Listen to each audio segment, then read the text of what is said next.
बोलो आदि शक्ति माता भगवती की जय। मैं आपके सम्मुख आत्म परिचय 254 भाग को लेकर उपस्थित हुआ हूं। इसके अंतर्गत देवी की उपासना के विविध प्रसंगों का वर्णन किया गया है। सबसे पहले शंख ध्वनि।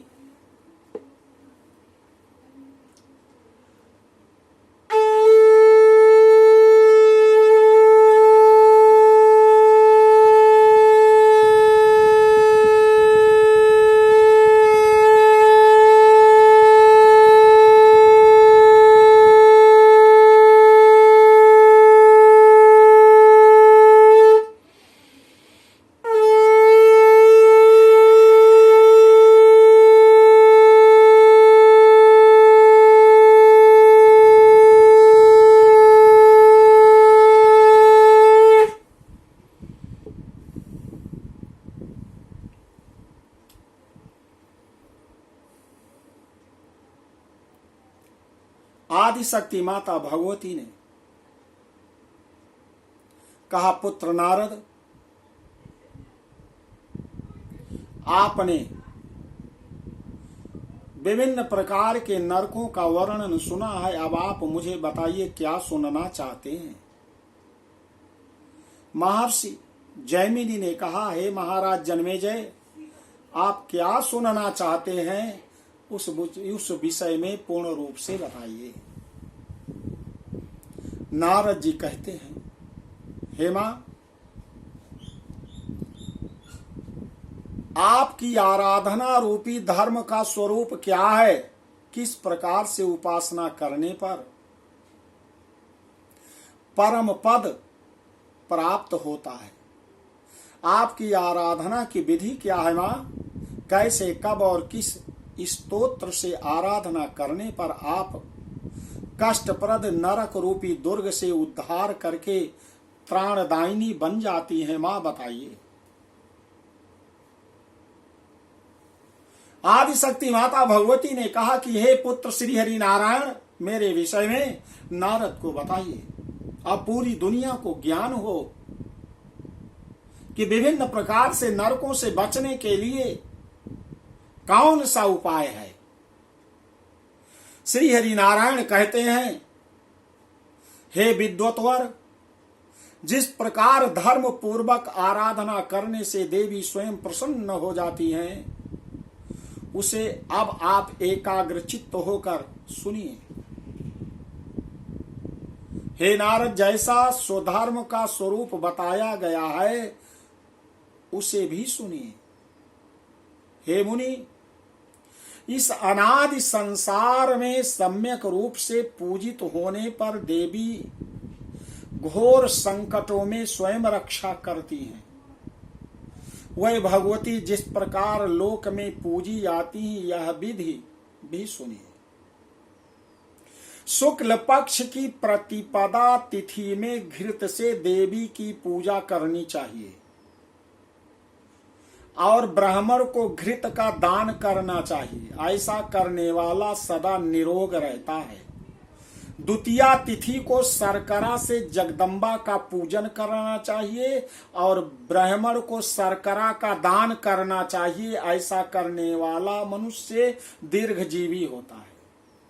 तृतीया तिथि को भगवती के पूजन कर्म में उन्हें दुग्ध का प्रयोग करना चाहिए, दूध अर्पण करना चाहिए माता को, और श्रेष्ठ ब्राह्मण को दुग्ध का दान करना चाहिए।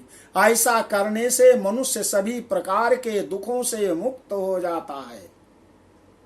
चतुर्थी के दिन पुआ अर्पण करके देवी को पूजन करना चाहिए और ब्राह्मण को पुआ का दान देना चाहिए। ऐसा करने से मनुष्य विघ्न बाधाओं से आक्रांत नहीं होता है।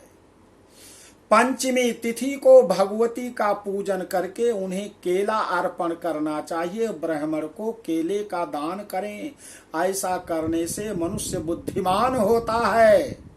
षष्ठी तिथि को भगवती के पूजन कर्म में मधु की प्रधानता बताया गया। मधु से पूजा करनी चाहिए और ब्राह्मण को मधु का ही दान देना चाहिए। ऐसा करने से मनुष्य दिव्य कांति वाला हो जाता है। सप्तमी तिथि को भगवती को गुड़ का नैवेद्य अर्पण करके ब्राह्मण को गुड़ का दान करना चाहिए। इस प्रकार से समस्त शोकों से व्यक्ति मुक्त हो जाता है। अष्टमी तिथि को भगवती को नारियल का नैवेद्य करना चाहिए, नैवेद्य अर्पित करना चाहिए और ब्राह्मण को नारियल का दान देना चाहिए। ऐसा करने वाला मनुष्य सभी संतापों से रहित हो जाता है।